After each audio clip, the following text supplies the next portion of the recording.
동아시아사 수능 특강 8강 개념 1. 근현대로 들어가기 전에 마지막 단원입니다.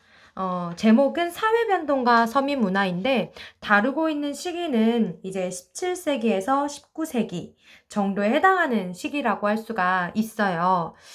조금 카메라를 내려보면요. 네, 선생님이 이렇게 써놓은 것처럼 17에서 19세기에 이르는 중국, 그리고 조선, 일본의 어떤 인구 증가라든지 상공업과 도시의 발달, 그리고 문화 면에서의 일들을 파악을 해야 되는 거예요. 그래서 동시대에 각국에서 어떠한 문화경제적인 현상이 일어났는지를 알아야 되는 거기 때문에 상대적으로 앞부분의 단원들, 교역이라던가 은유통, 그리고 17세기 전후의 국제전쟁 등등에 비해서 많이 쉽게 느껴질 수도 있어요. 선생님 개인적으로 이 부분의 문제가 나오면 좀 숨통이 트여요. 예, 쉽게 접근할 수 있는 문제들이고, 또 한편으로는 절대 틀려서는 안 되는 부분들이기도 합니다. 조선으로 예를 들면은 조선 후기 때의 서민 문화와 상업의 발달 부분에 대해서 알아야 되는 건데 그 범위가 더 커진 거라고 할 수가 있겠죠. 그럼 일단 기출을 보면서 문제가 어떻게 출제가 되는지를 어떤 부분에서 출제가 되었는지를 파악을 해볼게요.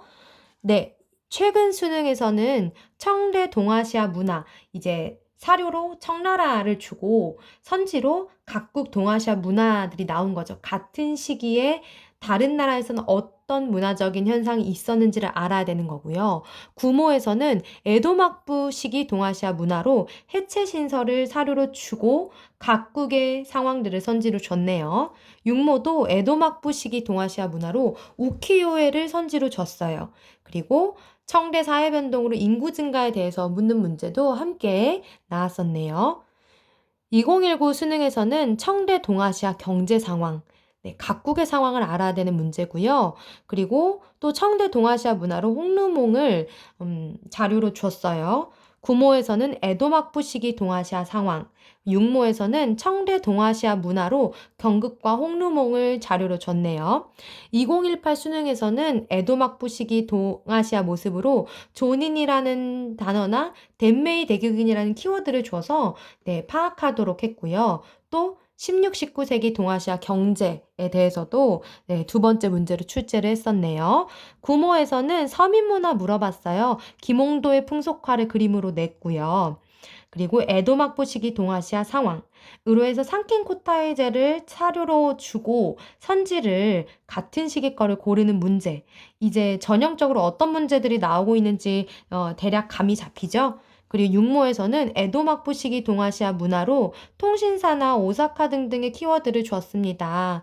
네, 그리고 2017 수능에서는 동아시아 각국의 학문, 일본의 고학을 냈었고요. 2016 수능에서는 청왕조의 사회 모습으로 회유책과 강경책을 냈습니다. 동아시아의 서민 문화로 가부키를 출제를 했습니다. 자, 문제가 어떤 타입으로 나오는지 이제 알 것 같죠? 전형적인 문제의 스타일을. 근데 대신에 한국사가 아니기 때문에 뭐 김홍도의 풍속화가 나왔던 요 회차를 제외하고는 대부분 명청래의 모습이나 에도막부 시기의 모습을 자료로 주고 있다. 는 거를 또 파악한다면 아주 잘 파악하고 있는 거예요. 그래서 주로 명청래의 그리고 에도막부의 키워드가 자료로 잘 나올 수가 있고 선지에 대해서는 두루두루 알아놔야 된다라는 거 지금까지 출제된 것을 바탕으로 하자면 이렇게 접근을 하면 되겠고요. 간략하게 시대적 배경을 우리 앞에서도 잘 짚어왔지만 그래도 이 부분을 베이스로 깔고 가야 문제 푸는 데 또 도움이 되니까 짚고 가보도록 하겠습니다. 네, 명나라는 1644년 17세기 중반에 이르면 이자성의 난으로 인해서 멸망을 하게 됩니다. 그래서 17에서 19세기의 이 시기에는 사실 명과 청이 약간 오버랩되고 있죠. 이자성의 난으로 명이 멸망한 틈에 이제 청나라의 순치제가 베이징으로 입성을 하게 됩니다. 이 청나라 같은 경우는 누르하치가 1616년에 후금이라는 이름으로 건국을 했습니다. 그러다가 청태종 홍타이지 때 1636년에 1994년에 국고도 청으로 바꾸고 이제 황제를 칭하면서 중원으로의 세력을 뻗게 됩니다. 요 사이 시기가 그 명청 교체되는 시기라고 할 수가 있겠죠. 네, 조선에는 광해군이 중리배교를 하던 그 시기였고요. 네, 그래서 청나라가 중원으로 입성을 하고 나서 이제 반청 세력을 다 진압을 했던 때가 이제 강희제, 옹정제, 걸륭제 이 세 명의 황제에 이르는 130년의 강건성세라고 표현을 하기도 합니다. 그래서 이 황제들은 뭐 회유책이나 강경책 등 각종 다양한 방법을 취하면서 이제 중원을 지배하기 시작합니다. 아주 태평성대예요. 뭐 이제는 전쟁도 없죠. 뭐 내부적으로 대외적으로 영토를 조금씩 넓힌다거나 그런 일들은 있긴 있지만 어떤 국제 전쟁이 동아시아에서 있었던 건 아니기 때문에 굉장한 평화 시대가 이어지는 시기라고도 할 수가 있습니다. 조선 후기도 마찬가지입니다. 1592년에 임진왜란 거쳤고요.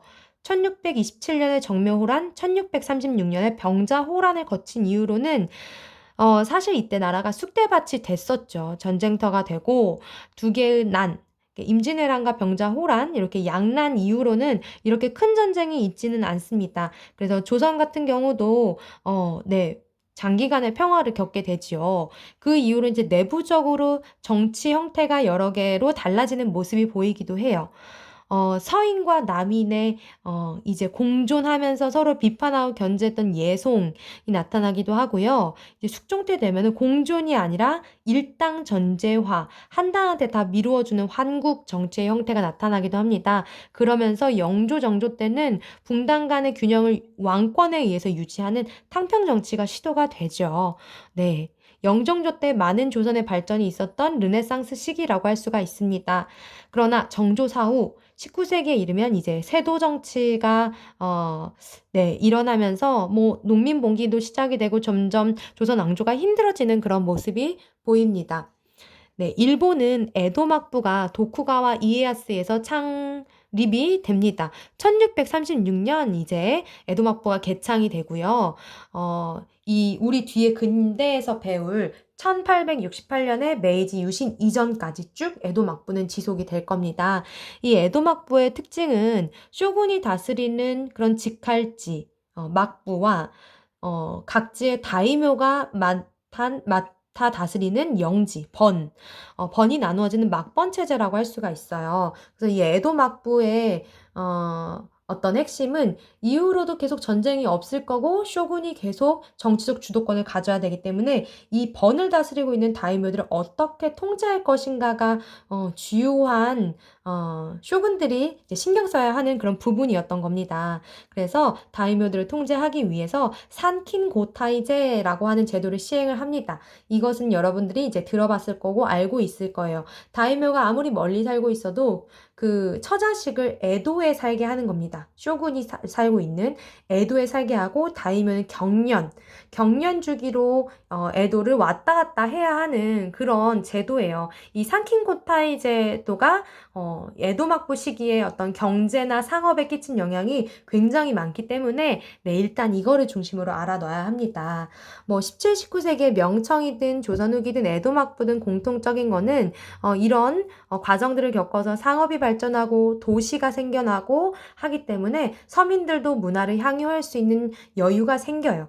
그래서 각국도 뭐 어느 나라건 막론할 것 없이 서민 문화가 또 부상하게 된다라는 거까지 기억을 해두고 하나씩 이제 인구 증가, 상공업과 도시, 그리고 문화, 그리고 이 시대의 학문까지 덩어리를 나눠서 한번 보도록 할 거예요.